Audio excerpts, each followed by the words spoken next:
Folks, welcome back to the iHealth channel, iHealth Radio, the ABC Network, with your host, Hurricane H. Today's guest is Dr. Michael Guadagnino, a chiropractic physician, lifelong health advocate, and a best-selling author of Fitness Over 50, 60, 70, and Beyond. That's good stuff. With over 30 years of clinical experience and a background in biology, Dr. Guadagnino has dedicated his career to helping people stay strong, mobile, and independent at every stage of life. His journey began early through martial arts, one of my favorite things, where earning a black belt instilled discipline, resilience, and a lifelong commitment to movement and health. Throughout his career, he's seen too many people actually accept pain, medications, and inactivity as a normal part of aging, and he is here to change that narrative. His mission is simple: empower people, take control of their health, move better, feel stronger, and live longer, more active lives.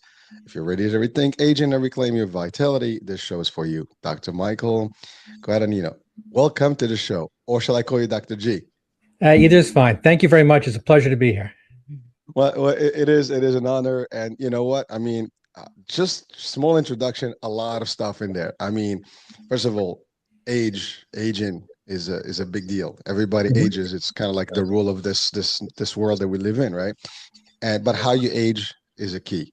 How we live through those decades that come later, and a lot for those of us who may have that privilege, because I mean, unfortunately, some people don't make it to that Yeah. time frame. But we hope that more. And I guess today, with medicine and everything, we do have a little bit of a longevity that is in place. So the good news is, yeah, you live long, but how do you leave it?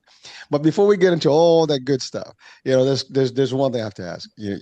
I mentioned martial arts. That's like my life too. I've been doing it since I was 9, so that's Nice. over 40 years plus. So I enjoy any particular art that's worth mentioning, uh, that you've enjoyed, or you've done a mixture of all the arts. No, I've pretty much done karate and Shorin-ryu, which is an Okinawan discipline. I started when I was 6. I got my black belt when I was younger. I trained pretty steadily through college, and then with pre-med, and it just kind of I couldn't get to the dojo as often. I still practice it on my own. I've always practiced it. I've always been into fitness and health. Also played sports along the way, but yeah, I mean, then we sent my daughter was wanted to do karate, so she did the same discipline. She became a secondary black belt. She studied all through high school. She was a college soccer player, so she again the same type of thing. You just can't. It's hard nowadays to kind of do everything.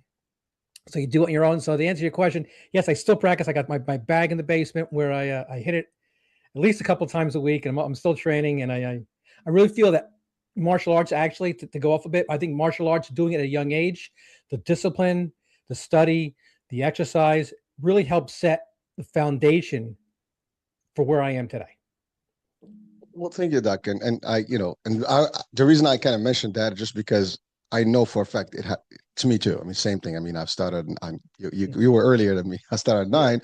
9. But it stays with you for life. And I've actually I didn't stop. I continued and still practice. I started with Doshodokan for a while until the black belt level. Then I kind of moved on into Taekwondo, and then I went to Shinobiru or Bujikan, or there's different names for it. Yeah, yeah, yeah, you yeah. know, but it's jujitsu, all kind of stuff, Aikido, all that stuff. But it's all fun stuff. And you're right, the discipline part of it comes, and it helps you in every aspect of life. As a matter of fact, whatever you learn there, you can actually apply. The bag is like whatever I go, I find a bag, I'm already on it. Right. And you get a little steam out. It gives you like a little, stress down, and but it's a good thing. You also have the confidence part and everything. Your field of work is very stressful. I mean, medicine is no picnic, and it's just a tough life, especially I mean going to school and all the stuff. Mhm. So it's a big deal. But for people that audiences are watching, and I do have to say this, I have seen martial artists that are in the 80s and 90s, and they still look, fine in shape and Mhm. really, live a good life. And I think there is no coincidence there. So let's let's deep dive now in. You're a chiropractor, your primary work, Mhm. right? So Correct. so so let's talk a little bit about that, because that is also a very important work. There's a lot of stuff. Most people think it just let's manipulate the spine, and that's chiropractic. It's not. Yeah. I think that they so, need so crack you and get out of there. That's not at all. Yeah. yeah. Well, so doctor, if you just for those that may not be acquainted with the work that you do, can you just share with us a little bit about that type of medicine and what it does and the different types and how it aligns with overall health, and then we can deep dive into the work and the book and all the good stuff. Yeah, sure, not a problem. I was pre-med. My major was biology, and I followed a pre-med course. So I completed my 4 years of pre-med at New York Institute of Technology, and I got applied to and approved and accepted into chiropractic college.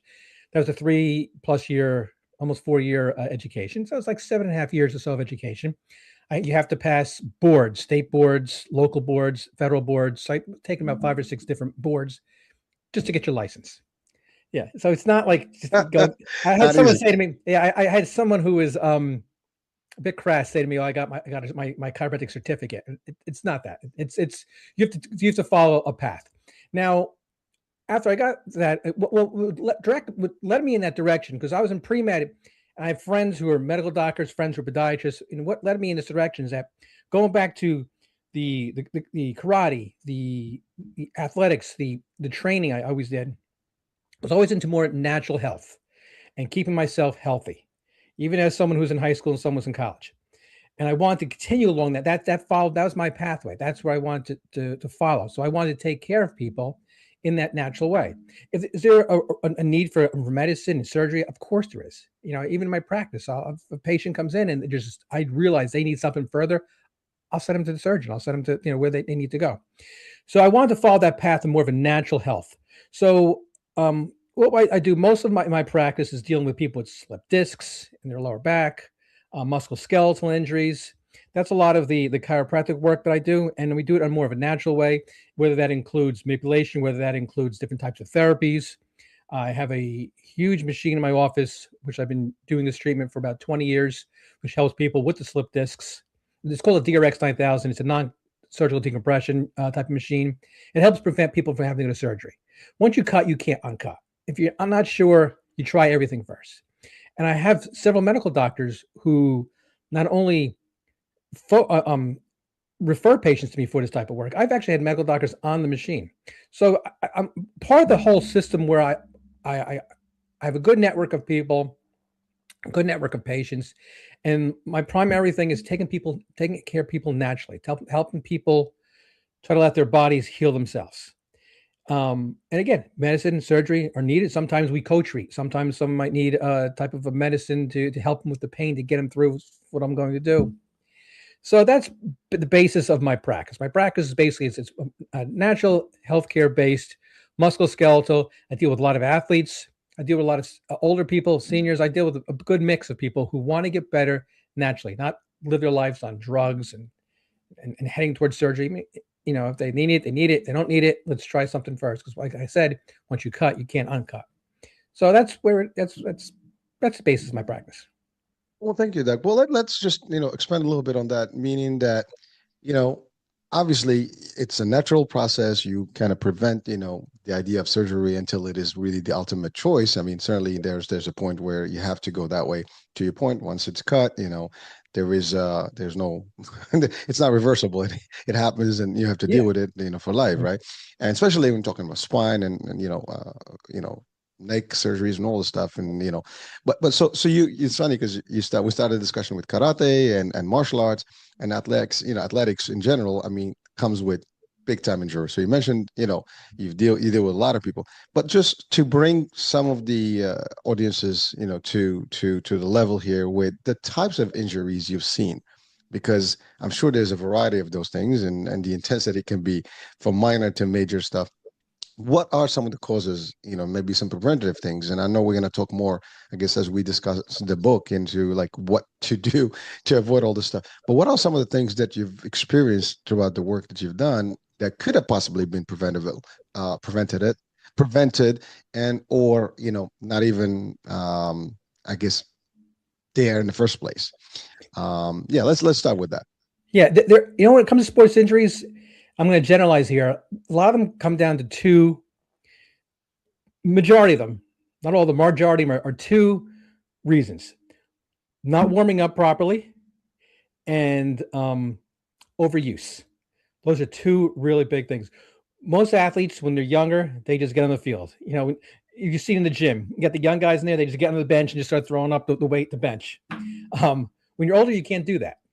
So as you age, you can't do that. You need to stretch. You need to loosen your joints up, your muscles up, and kind of move from there. That's where a lot of times that's where you get your pulled hamstrings, your pulled muscles. Overuse is very common. We see that in pitchers. We see that in quarterbacks. We see that even in karate. You can get tendonitis in your knees and your hips, your overuse, and knowing how to dial it back or doing something auxiliary to do the same type of training. So those are two of the very common things. My daughter, like I said, was a soccer player. I've treated a lot of soccer players with leg injuries, calf strains, hamstrings, pulled groins. I've treated a lot of that. Some of the older, I've actually dealt with some older people who develop rotator cuff injuries from overuse. Yeah, so it's and there are different types of treatments that I do. I do again. We joked earlier that a lot of people think chiropractic is just basically cracking.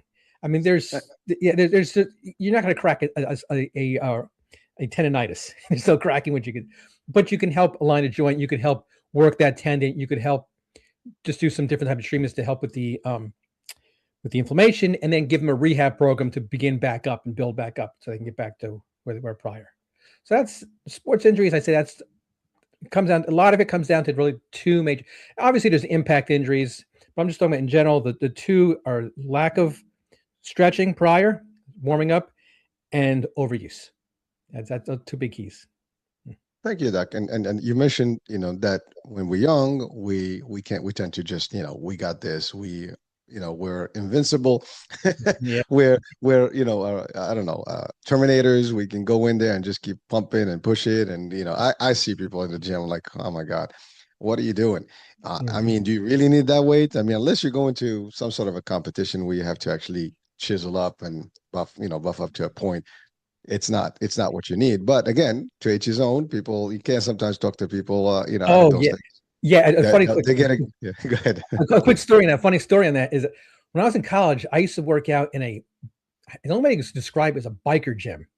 I was in college. You had no money, so there was a gym close by, and it was a biker gym, and the place was nothing but bikers. It was just this huge facility. It was great people. Weights were just all over the place. It was just, and they used to get on the bar, and they would just throw up the high, and they were very competitive with each other. They just throw up as much weight as they possibly could.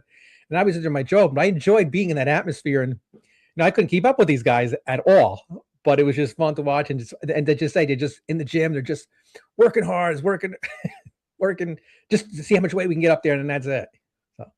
Well, Doctor, it's funny because, people think that's okay. We can push and we do that. And yes, you're going to build the muscles, you're going to build up. But, the muscle is one thing, but obviously tears that can happen and all the stuff. But then you have your joints and, all these other things that complement the workout that can be damaged. And sometimes it could be really just bad. And now you lose all that and you can't even go back to the gym.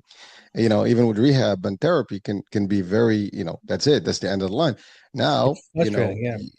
well, you're going to need your health eventually, but if you can't Mhm. work out, you can't do certain things. I mean, now you're going to gain weight. The movement may not be there, and everything else is going to happen. So you actually destroying your chances to live a healthier, more vital life. As you age. So let's talk about the importance. I mean, first of all, you mentioned something about warming up in martial arts. That's a key thing, right? We have to warm up. There's nothing. You Mhm. go, to the dojo, you're warming up, you're stretching, you're getting nicely, all loose before you even get into the action. But people, you see them like cold turkey. They come in, drop a couple of weights on a bar, and they start going to work. And yes, I mean, maybe when you're 20, you may not feel the pain. Although I see injuries at early age, it's a big deal. It's happening. It's not unheard of. But again, even if you don't see it, the damage is slowly building up. Eventually, at a certain point, when you hit the 40s, your bones are not happy, your muscles are not happy. Nothing is about to be happy with you, and it could be too late. So by the way, that's funny that you said you went to the bikers gym. I mean, I'm sure those guys could be very intimidating, huge. Oh man, it was great. It was great. I was in my 20s, early 20s on college, and I used to just enjoy going there because it was just fun. It was just, They didn't talk to me, they didn't bother me. They were nice guys. They were just, but they were very, very, very competitive. But as you were just saying before about the karate, and karate is discipline. It's really, you are disciplined. That's why you go in there, you stretch prior, and you thank everybody at the end. It's very disciplined, and that's the thing that you see in gyms. People aren't, again, I'm generalizing, but a lot of people aren't disciplined. They go in there, just don't warm up. They just go in there, just throwing the weights up. And part of discipline and part of a karate is correct form. You used to practice a same kick over and over again. Another type of injury I see often in people in the gym who use bad form. They're not squatting properly. They're not doing, and they're hurting themselves that way. Under the weights, when you're using weights, if you use good form after warming up, it's the great thing. But if you do just one bad form squat, one bad form, bench press, you could hurt your shoulder, you could hurt your back, you could hurt anything. So so that's the thing about martial arts we just talked about. It's the discipline, and you need that same discipline. Discipline, not just going to the gym, 4 times a week, but being disciplined while in the gym, doing the right stretches, doing the right form, asking someone for a spot. So it's Well, well, doctor, thank you. It's funny because form. I mean, we hear the term of kata, for example, right? You mentioned black belt. I mean, during the belt test, it was 3 days camp, and we've done some katas maybe like 100 times per, just as a form, right? The movement that you said, the repetition on every movement, blocks, kicks, punches, thousands of times until, like, I mean, it's got to be like fluid. I mean, it's got to be perfect. All that stuff is, to your point, discipline, but also the proper form. You're not going to hurt. Now, I give you something I see a lot of it, in people, throwing kicks at bags, especially roundhouses. They throw a roundhouse, they lock the other knee, and literally they don't rotate the other one, they don't pivot, and boom, there goes the knee. I mean, or they go into those heavy bags that are literally for boxing, not for kicking, and then you start putting a lot of resistance on your knee. Yeah, maybe as a younger person, you're not gonna feel that impact, but as you get older, that's just not good. It's gonna kill your knees, and now eventually you might need some surgery or some other interventions. Not good for you. And those are some of the things that I've observed. I've seen people, to your point, like, picking up weights and putting the wrong form, squatting with a bar and putting it on their neck and injuring their neck. Now, I mean, it's all kind of crazy stuff, right? And again, it's hard to talk to people, but I love, these types of discussions. Hopefully we can, give some guidance to folks that are watching or listening. It is for your own good, folks, just to do the right thing, because pain is a problem. I think I started with, your work is to keep people away from pain, and to remove them from having such, because living with pain is not fun, and then you get drugged with with that, and that also has some bad, outcomes, because it destroys other organs, and has side effects. So it's a bad deal. But so let's talk about that. Working naturally with people to get them from a point of damage, pain, to a point of health and vitality. How does that look, in actual the real world with your work?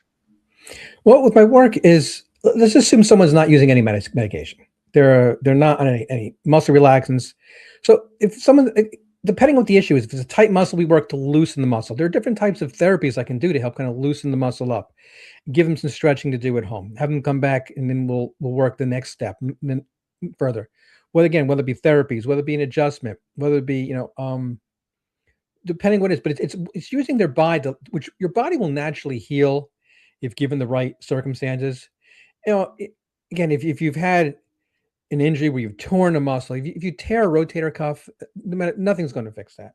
But if it's a strained rotator cuff, it's tendonitis, the tissue's all there, your body will heal, and it's just giving it the right properties to allow it to heal. That's really what a lot of what I'm doing in my office. The patient comes in, we assess, we evaluate. I look at if they have any films, I don't have any films, whether we need to send them out, and then we come up with a plan. And then that plan is to take them from point A to point Z. And part of that process is to get him. I always tell them my objective is to get you back on the field, back into whatever, back to work, whatever it is. We want to get you there, but just follow the steps, and that's just generally the course. And we adapt and move depending if something's fixed going. doing better or not doing better, we can adapt and change the course of the treatment. Thank you. So just one thing that, as you were talking, that just flashed in my brains right now, as you know, reference to working out and injury. Do you recommend to people uh, using machines versus weights, free weights, and you know, because I see little safety more with the use of machines if used properly versus the free weights and all the stuff. I mean, you're gonna need a spotter, you need, you know, assistant. Mhm. What is your actual recommendation as an actual provider for people that actually that are listening um, to avoid some serious, you know, injuries and certainly like you said the rotator cuff that's a painful. I mean, I had a frozen shoulder one time and it was a painful thing. That's what they Mhm. call it, frozen shoulder, right? Like you Yeah. cannot move your. Oh, that Mhm. was brutal, man. It was like it took me about a few months actually with therapy to actually get Yeah. my arm up to a certain level. Yeah, it's tough. But to answer your question, I recommend. I like free weights. Free weights also work the small muscles. They work the proprioceptive muscles. When you're using a machine, you're not using these small proprioceptive muscles. You're not developing them. You could have, you're right. The safety wise, that if you get under a bar, the bar can come down and you don't have a spotter. I mean, free weights with some smarts basically. But you can get under a Smith machine, which is a bench press, and if you don't lock it, the thing can come down on you too. If you're using the same Smith machine, if you're squatting on it and you're putting your knees and forward of your toes or something, you can hurt your knees, you can hurt your back. So you can hurt yourself in both of them. But I just like the free weights. I like the free range of motion as opposed to being locked in. Say if you're doing curls or doing something along those lines. I like the free range of motion. I like to use developing the proprioceptive muscles, the small muscles too. So I'd recommend that. But it's better to do machines if that's all you have than do nothing. Thank you. That's actually very nice. You know, clarification. I mean, for those of us that are watching and listening right now, yeah. I mean, so both can be damaging. Both can have problems. Yes, I mean, it does give you the perception that the machines are safer. One is, as Doctor mentioned, that we may not have that extra work, but also the risk is still there. So we just have to take caution as us. Thank you for clarifying that because I see people doing, all both sides, and I mean, I personally do both, but I do a lot more machines now that I'm a little older than when I was much younger. But I do a lot of body weight too, like Yeah. just push-ups and other things, which is basically that's martial arts Body weight is 101. I great. mean, Yeah. Body weight is great. I highly recommend that too. Yes. well, thank you. Well, so now let's talk about that. So age. I mean, the average person, male, I think, is in the 70s mark, and the women are in the 80s. That's just what the statistics say. Of course, we are seeing people in the 90s and even hitting the 100 mark. But when you hit the 40, basically 45, is you're already on the peak. Sadly. I mean, that's the reality of things, folks. I came to that realization myself, a few years back, and I know the difference between before 45 and after 45 in your health. At least in mine, I know, like I joke about it. I have pains that I never experienced before, and I don't know where they come from. You It's wake the up in the truth. morning, there's something new. Mhm.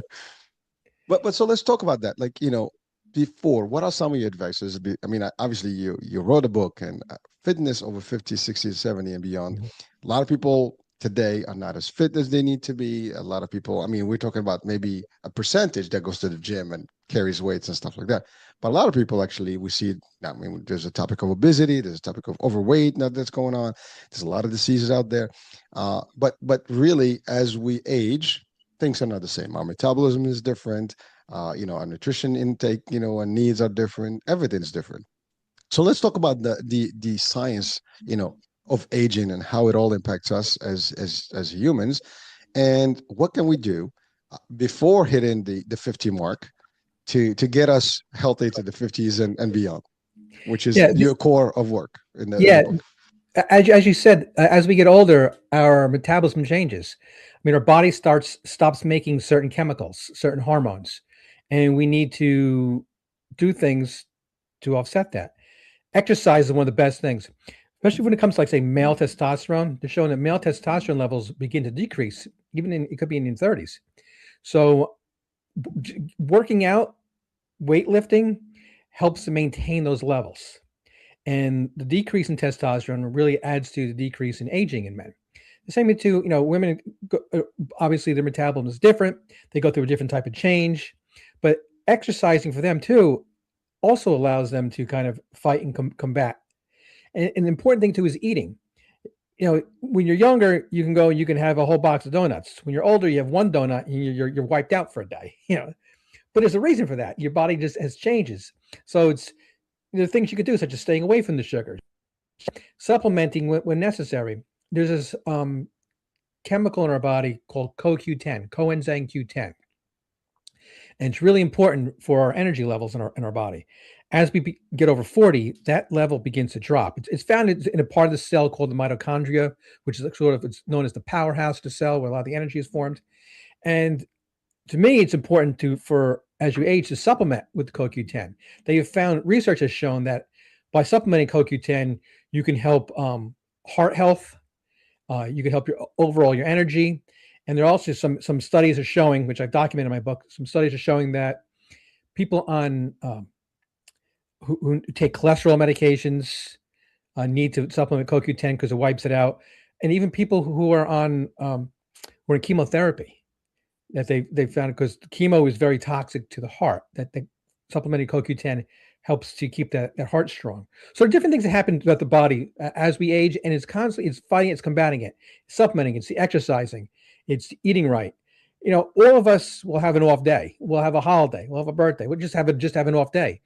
The key thing is the next day, just get back. Don't get down on yourself. Don't get depressed. Don't say, oh, it's just different things you can do. And I actually talk in my book about how to recover from those types of days too, to keep yourself on that track. I mean, nobody's perfect, but it's just that you're looking at the overall where you want to be in health, and just following those simple guidelines of nutrition, even things such as sleep, trying to get enough sleep, supplements, exercise, and in positive state of mind. And it will make a difference. It will make a difference. And those are the items I find that are important to help combat that thing. And I use the example too.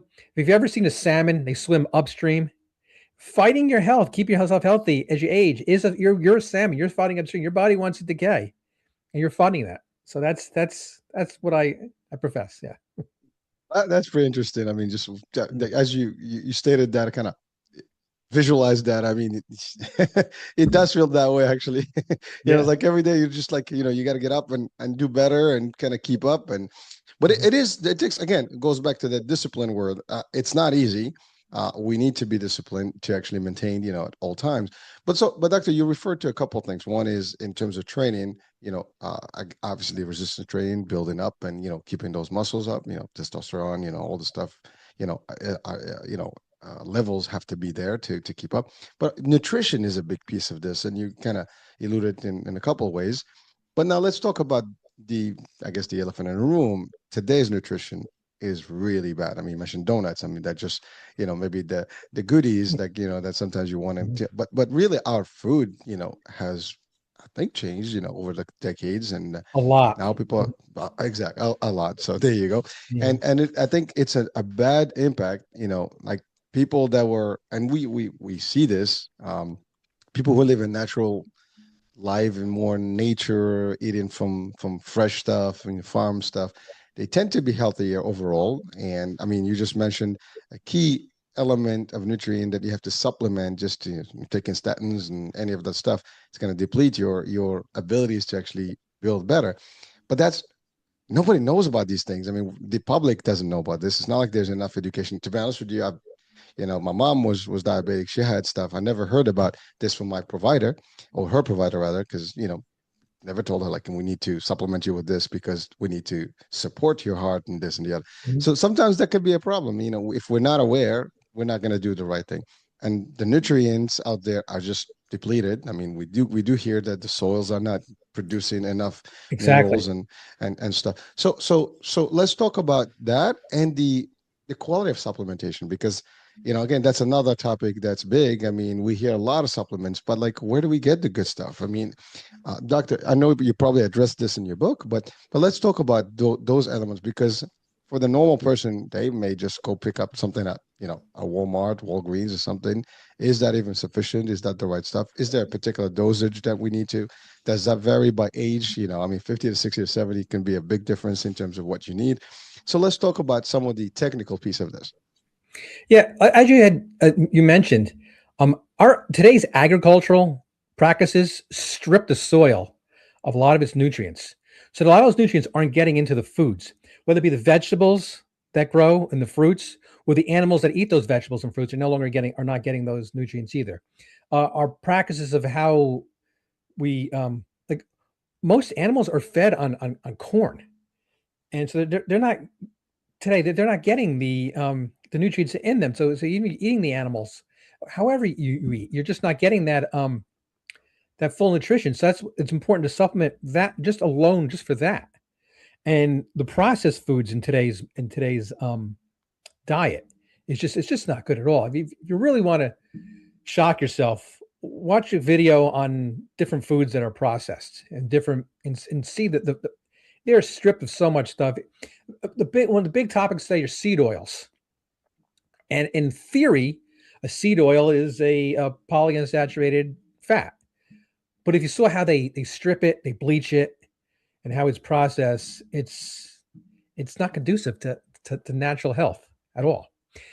So I think supplementing is important for that. I'm not going to recommend any brands of supplements, but it's good to study.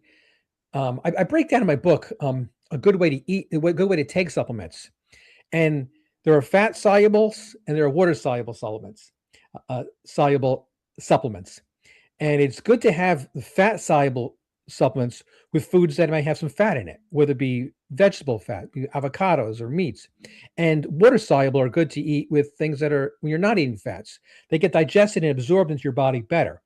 I'm not a proponent of a multivitamin. I'm not saying they're bad. I'm just not a proponent of it because I just feel it's just a mixture of fats and water solubles, and they get in. I don't need to see more studies on how much of that really gets into your system and how much of that just goes to waste. So it's important to supplement because of our agricultural practices, because of our processed foods and the way that they do processing food. It's good for that.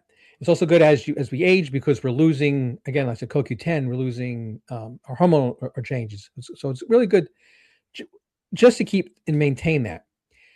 And to address something you said earlier, as we age and if we are exercising, it's hard. It's you're swimming upstream, but when you're 2 years in, 3 years in, 4 years in, if someone has exercised, it's easier than someone who hasn't. So it makes so the whole process becomes more of an easier, more of a you're still fighting the aging process. You still got to get yourself you're motivated to get yourself to the gym, but it is easier because your body is cleaner because you've stayed away from the sugars that are very toxic. And so it's that process. And so it's the nutrition process, the supplement process, it's the exercising. And to go back to what I just said about sugar, that's one of the most toxic, not the natural sugars, but the stuff they put in the Defying. candy. Yeah, like the donuts. Well, that is toxic to your body. So, doctor, the inflammation level that we get from all these foods that are available readily and easily accessible, how do we deal with that?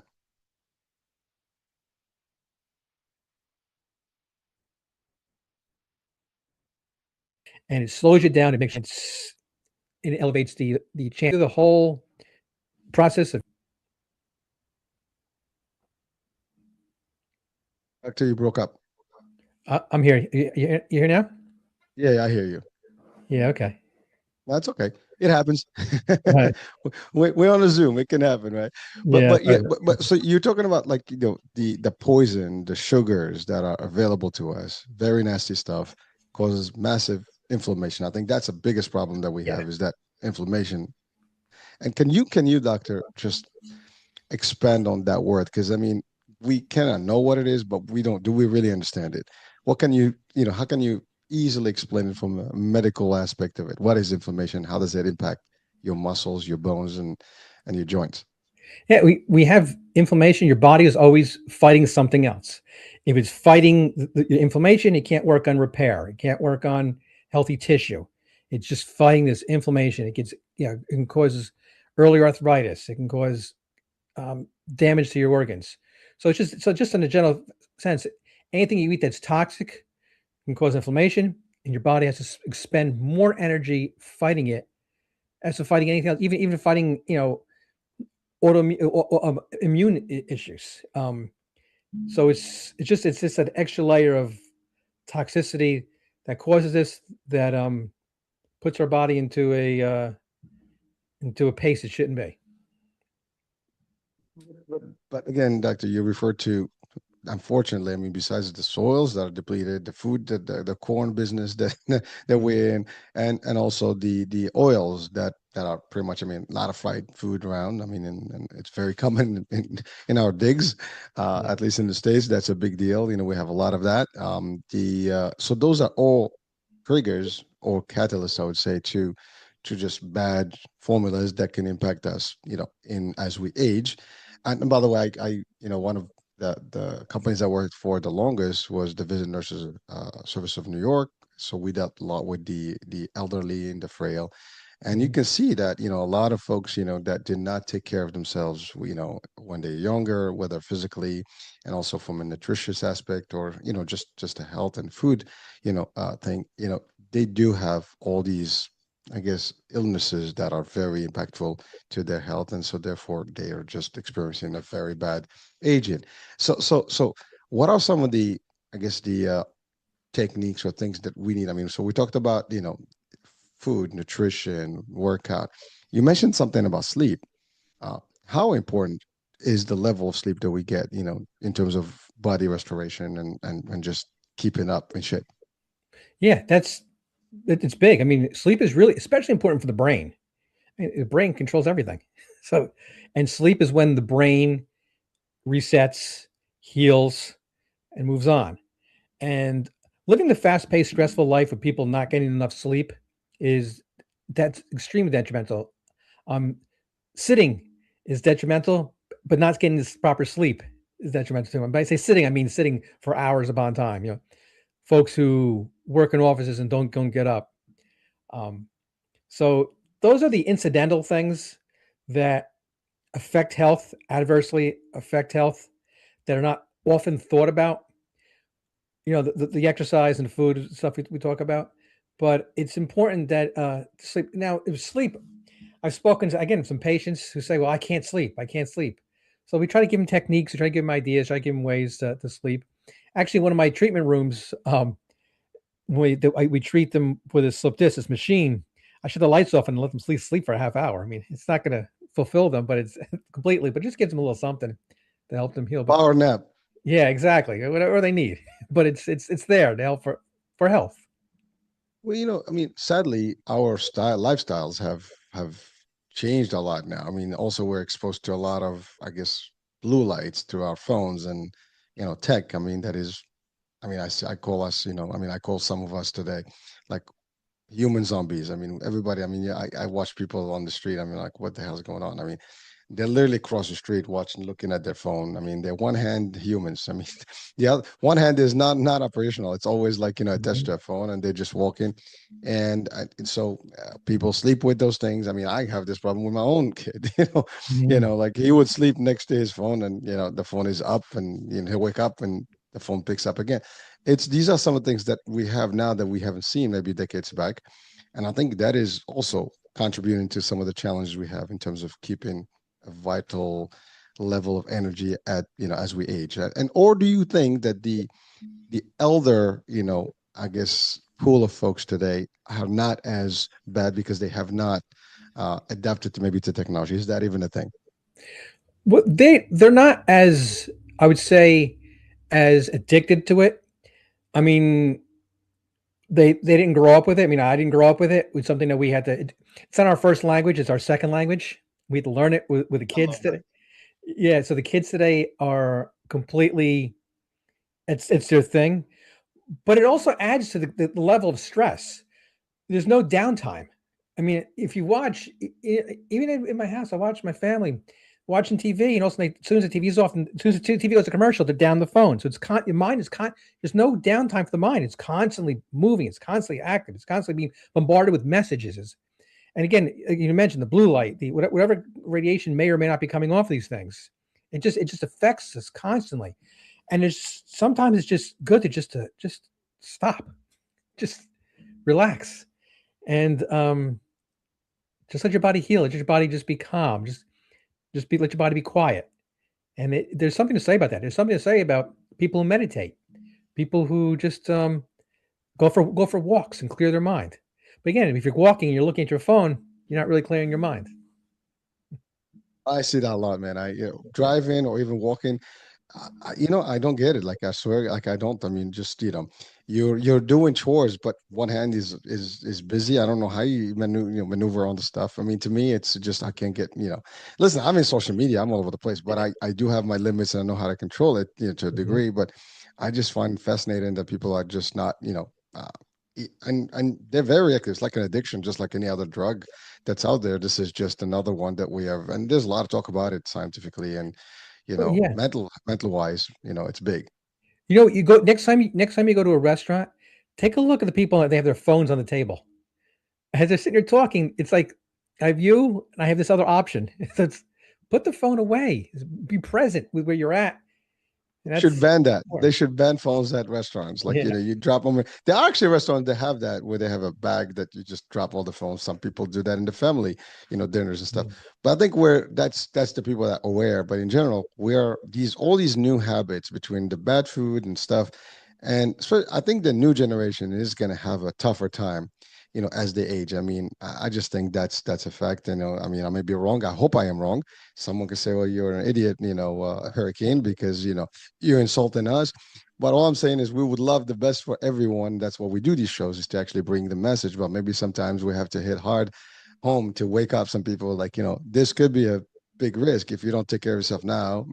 I mean, they do Mhm. say if you don't, take care of your health now, you're going to take care of your sick, Yeah. time.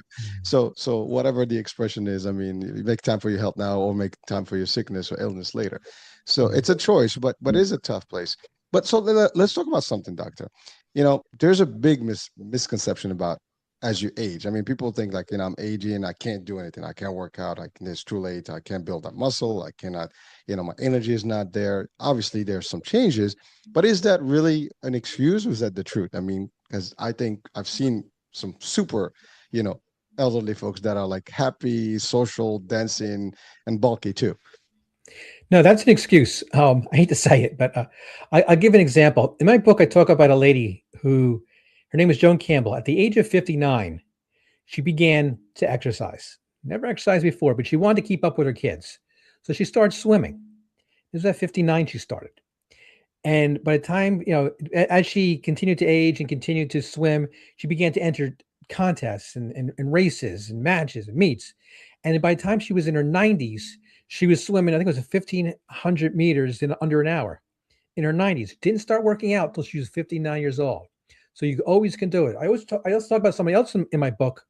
This one particular person named is Jim, who happens to, we used to see him all the time in the gym when we used to work out, and he was paralyzed from the waist down, but he was in the gym all the time working out. And he didn't want any sympathy. He just would go in there and work out. Sometimes he needed us to help him kind of move a machine around or something along those lines, which we readily did. But it can be done, no matter what your situation is. Even if you're older and you really can't, you just maybe not as mobile. There's chair aerobics. There's water aerobics. There's all types of things you can do within your limit, but you still can exercise. And what I talk about in my book is exercising, eating is not going to guarantee you to live to 100, but it will allow you to live whatever your genetics allow you to get the largest expression out of that, the largest amount of years out of that, and get and to be active during those years. And look at someone like Chuck Norris, who just passed away. I refer to him in my book, and he exercised to the end. His genetics may have only taken him to 86, but 86, and he was healthy, happy his whole life.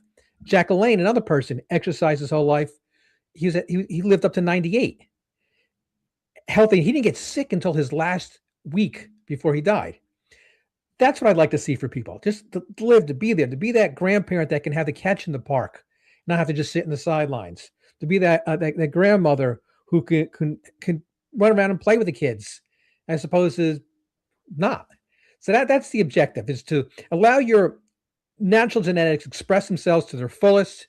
If you're meant to live X amount of years, then live those X amount of years in a full, healthy capacity. Don't cut it down. Don't like you said, you mentioned your mom passed. I'm very sorry to hear about that. My dad passed a few years back at age 68, and I felt there was more expression he could have. I mean, he didn't take care of himself the way I did, and so you can. I see that. I've seen some examples. Again, people who live longer, people don't live longer. People who and just so the impetus of my book is just it's a basic book. It's not for the advanced exercise enthusiasts, but might get something out of it when it comes to some of the supplements, some of the other things. Is to just get yourself started, get yourself walking, get yourself breathing fresh air, exercise, stretch those muscles, pump that blood, get those metabolites moving back to the heart, into the liver, and out of your body. That's really what the impetus of this is. And your it was a loaded question you asked whether this was an excuse or not excuse, but I feel it's an excuse. Do something. If you don't want to, that's your choice. This is we have free choice, but not for yourself, for somebody who loves you. Well, thank you, Doc. I love how you presented this, and the example of Chuck Norris and Jack Lane. The concept of aging, right? I mean, we're all gonna live what's meant to be lived, right? I mean, for most of us, we believe that there's a time and and a place, and you're gonna depart this world and transit to the next one. I mean, for those of us that believe, and if we don't believe, that's a different story. It's all good. Next podcast. No judgment there, but the concept is, how do you live it, right? I mean, to your point, do I get the maximum output, and enjoyment of those years, or I'm gonna like live miserable, and there's an actual video that's on social media that always pops up every now and then. I see it, where they show you like two people same age, and one is getting ready to run and the other one is getting ready to get on a wheelchair. Sad video, but it shows you, like, choose which is your bad, right, or your good, or your poison, whatever the case may be, which direction you want to be. And I think that's a choice we have to make as individuals. To your point, you mentioned something like you want to be the guy that's happy, or the gal that's happy with the grandkids and active. And I mean, some people don't even have the strength to work with their own kids, let alone grandkids. But that's the thing. Like, you want to be. I mean, I see. Listen, I'm a father. As you age, it's a little harder to actually take care of. If I have a baby now, it's going to be a little tough. Yeah. I think I can handle them, but it's not the same. Your energy, your mood, you're just not the same. That's just a simple thing. However, I still do activities with my kids and have fun, and we can do all kind of stuff. I still go to the gym, and that's the other thing. You referred to something, the gentleman that was in the gym, working out every day. Sometimes you added also the idea of some other types of aerobics, right? That you can do in water and so on and so forth. So there's not one way to do this. It doesn't mean that you have to go bulky and go work out in the gym and get ripped, but movement, I think it's one. I think that's what you're really referring to, is more of action and mobility than just being stagnating, sitting, just stale somewhere, not making any movement. Yeah, if I could, my chapter on exercise is titled "Movement is Life," and it's all about you nailed it 100%. It's all about movement. It doesn't have you don't have to go to gym. You can, like I said, you can walk around the block, whatever chair aerobics, exercise, all different types of things you can do. There's no one, and I break it down in my book. I say it's for beginners. In that chapter, I talk about so many different types of exercises and just options and choices that you can make to breathe and to move and get your joints moving. You got to get your blood pumping. What's your frequency advice? I mean, is it like 3 times a week, 4 times a week, half hour a day? How what we I mean, to each his own. But what is the sweet spot for people at as they age, to just get some movement? Because again, I mean, we don't have to be sitting. And by the way, I've seen this in social settings, in senior centers, adult daycares. The folks that are like dancing and making moves, and salsa, merengue, all kind of stuff. Doing some land dancing. They're very active. They look good. They're very they look very young. And I mean, really impressive. But those that are not active, I mean, you can see the age is touching on them. It's just a very difficult place to be, I think, when you have the option. So what's your advice on that? I mean, is that in the book too, or just, maybe we can just talk about it? Yeah, no, I'd like to see 4 times a week, maybe one day a week, do a stretching, just do some stretching, just basic stretching. Your body needs to repair. So it's, in the most basic form, weightlifting is ripping and repairing. You're micro tearing and you're repairing. And it's anytime you're building muscle or strengthening muscle, that's basically what you're doing. You're micro tearing, and you need to repair. Um, if you're going to be doing weightlifting, each body part twice a week. If you're going to be doing, even if you're doing something like chair aerobics, just I would say twice a week, and 2 other days a week do something else. I mean, and also I'm not at all discounting. Some people have got very difficult lives. There are some people who work a lot of hours and they just don't have the time for it. But there are things you can do. Walk home from work, um, the day off, or just with do some sit ups if you have the opportunity. Just do some push ups. Finding out those spots here and there. It actually will help you by doing those exercises to get a better sleep and to repair. So again, I'm not discounting. Some people do have very difficult lives, and I am compassionate, understanding of that. But 4 times a week, a sweet spot, 4 times a week with one stretch. If you can only do 3 times, that's better than doing 2 times or one time. So it's Well, doctor, so I mean, this is the most common excuse is I don't have time, right? And Mhm. we hear that in everything. I mean, listen, I mean, we do. My wife and I, we've had we have a fitness brand, so we hear this a lot. Where people tell like, oh, I just don't have time to work out, or I don't have time to do this. I mean, even if we take 8 hours sleep and we do work the 8 hour shift, you still got 8 hours to yourself. I mean, half hour should be something you can carve out. It's for your own good. It's like we do carve out time to eat. We do carve Mhm. out time to go to the bathroom. We do Yeah. carve out to do a lot of stuff, but why not a half hour to an hour? And I think that's really the challenge. But you're right. I mean, yes, and again, we don't generalize. I mean, some people may have double jobs. I mean, the economies these days can be difficult. But either way, to your point, at work, I mean, obviously, if you have a physical work, a job that is physical, then you're actually exercising, by default because you're doing the work. But if you're sitting behind a desk for 8 hours, I mean, they have these what do you call ergonomic, desk, whatever the mobile Standing ones. at You can chest. Mhm. stand in chair, yeah. So you have all these things that you can do. You can actually on your break, you can take a walk. And I see this in corporate people, just get their lunch break, and they just walk around the perimeters if the weather obviously permits. But I mean, there's different things, right? You go to the parks, you see people actually doing stuff. Like you see some people doing tai chi, some people are doing, yoga, stretching. But I think we all have at least the ability to do something. We just have to be motivated in a way. And I think motivation is just the kick, but really the discipline part has to come along with it, which we talked about earlier. But at the end of the day, to your point, Doc, your advice is really movement, at least 4 times a week, with a diversified version of that. So not the same thing. So we need to recuperate and recover and allow muscles to actually kind of take their time to repair. Which, by the way, we see a lot of people go to gym 7 days a week and just keep building up. We could like there's no tomorrow, but then things happen, and again you might never work out again if you actually have a bad hurt, right? So thank you for that, Doc. Now let's just talk about the book itself. How can people get it? Where is it available? And also how people can work with you as a provider. Yeah. The first step I'd say is my website. I consider it like my home base. It's Dr. Mguad, DRMGUAD.com. From there, you can find I'm very active social media. I have a very active Instagram, which kind of piggybacks onto my Facebook page. I'm very active there. I blog once a week. You can from my website you can sign up to receive my blog once a week. It's a blog. It's more than just a blog. It's like almost like a newsletter. And my book is on Amazon. Fitness over 50. It's right there. 50, 60, 70, and beyond. Again, it's a good book for a beginner or someone who wants to learn how to get fit, become healthy.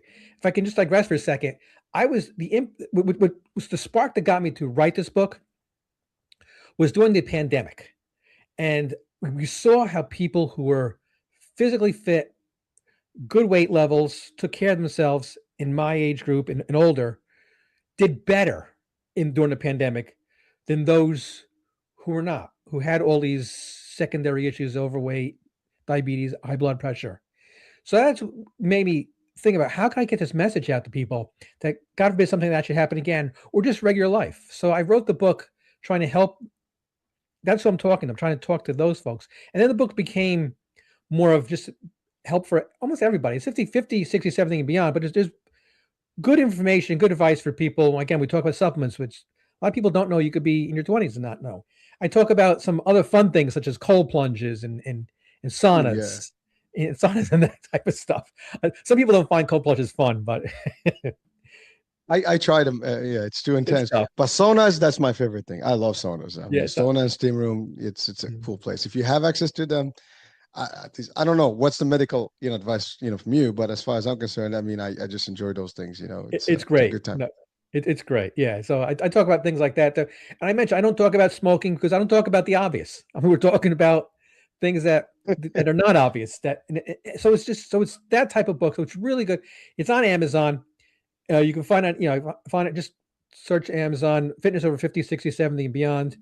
And again, my website. If they want some information on me, if they want to contact me, there's my emails on there. And yeah, that's how I reach out to people. Well, thank you. Like, it's funny. We talked about stretching. Actually, I do something. I go to sauna before I hit the gym. Like I spend 10, 15 minutes. I warm up there, stretch there. So Mhm. actually, it helps me like really get out, nice and ready. Because sometimes these gyms are super cold, like they like, AC is pumping, The and cold I can't muscle. stand, yeah, no, yeah, that's too cold for me. So I kind of get in, get a little sweat, going on, a little stretch and come out. And it works for me. And I also do it after I finish. So I go back and just do my post and it's nice. I mean, again, it's just my personal preference, but it does work, miracles. I mean, you sweat it out, you get rid of that extra salt, sodium, Yeah. whatever you want to call your Lactic body. acid. Mhm. Yeah, all the toxin stuff goes out. I mean, it's got stuff. But so, doctor, there's one question that kind of just clicked as as you were talking. Um, I know everybody as young as they start, alcohol is part of some of the culture, stuff. And does it have an impact on your not so much just aging, but also your muscles, your bone, your joints, and all the stuff. I mean, just from a technical aspect, because there are a lot of studies. I hear this all the time now. There's a lot more people coming out with alcohol is the worst thing for your brain, for this, for that, the other. Is there a correlation to the actual, I guess, problems that occur in the actual skeleton and the structure of the body? Then also, is there something that affects the aging process?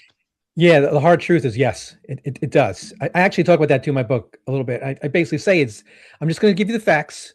You make whatever choices you want to make. I'm not being judgmental. That's the whole book is all about making your choices. I mean, that's why I believe in free will. And here's if you wish to choose free will for this, it's there. But yeah, alcohol definitely does. Alcohol affects everything. There's enough studies out there now that shows it affects the immune system, affects the brain, affects the aging, affects muscles, affects repair, affects everything. And in the obvious, the liver it affects. Even a little bit affects your body. But yeah, you make the choice how you wish to live, and but it's there. Yeah, that's the answer to your question. The studies are there. Well, again, the reason I asked is just like again, I'm just like you, Doc. We just want to kind of throw it out there, let people whatever they Mhm. make out of it, it's on them. And they But should at know. least They should know. People should know to make those choices. Yeah. I mean, to your point, it's a free world, right? Mhm. To each his own. You have to cause and effect, right? Whatever you do, Yeah. you're gonna deal with it. We just hope that you do the right thing, and the right thing could be, this or could be whatever your preference is. But at the end of the day, at least the message there, and people have to know. I think awareness and enlightenment, education on certain things is just the key here. But that's what you've tried to do with your book, and I want to thank you for that. I mean, and by the way, you hit on something big. The pandemic was a big deal. Mentally, physically, taxing a lot of people, and I think the people that actually did take that care of themselves, they were able to go out and walk and do a lot of exercise, or at least stay active. They Hmm. tended, I mean, tendencies, or at least statistically speaking, they were better off, throughout that time and less impacted with the actual disease itself. And of course, I mean, there's always cases here and there that we hear about the offshoots, but at the end of the day, a better, stronger body is usually a better body to actually tackle a lot of things. I mean, even if you get a cold, if your immune system is kicking and everything's, and by the way, like everything that you talk about in the book that we kind of cover today, does impact on how your system is operating, right? You're optimized, and if you optimize, your fighting, capabilities are stronger than someone who's not. It's just a simple thing. It's not rocket science. But so I want to thank you, Doctor, for really, for the book, for coming out and the show, and for sharing some of your expertise and your stories. But so there's one question that's any story that actually really made a difference for you that you might have referred to in a book. I mean, obviously Chuck Norris, and you refer to those, but those are different contexts. But like somebody that you've seen throughout exercise and changing and getting fit, really changing their lives. Uh, I've had patients who I've seen who've been in really not good shape, and then something happened and then it sparked to them, and it not only and I see their lives change. It not only affects me, it only justifies what I do or justifies how I live. It kind of holds myself accountable that all right, what I'm saying is right. What I'm saying is works. And that's the thing, because when you throw these things out there, you say these things, right? Either by a book, even before that, I wrote a book. Obviously, I've been practicing for 30 something years, but I've been still, these are things I've preached for years, and see it actually take place and come to fruition. It really does. It holds you accountable that, okay, what I've said, it works. I have to keep on doing this. And it comes down to their that person's, um, their integrity to what they did for themselves, but it's the message was there and the message worked. And that's, to me, that justifies why I went into and did and do what I do. Thank you, Dr. Sharon. And also, it's amazing that you were able to help some people turn a new leaf and live Mhm. better. I mean, that's got to be a good feeling, whenever you do something right and help others, and you can see the results. I mean, that's got to be fulfilling, and just a good high, a Oh, good for high, sure. literally. Sure. Thank you. All right. Well, listen, Doug, thank you so much for the time, for being with us and sharing. Anything you want to leave our audiences with before we close today? No, I appreciate you giving me the time. I hope your audience, our audience today, enjoyed it. And if you just make that one change in your life, if you just make one simple change today, a little change today, over a day, 2 days, 3 days, a week, a month, you could be in such a different place and a better place.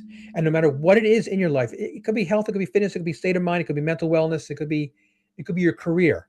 Just make that little change, that little dial change today, and you start walking in a different path, and freedom and happiness are all there waiting for you.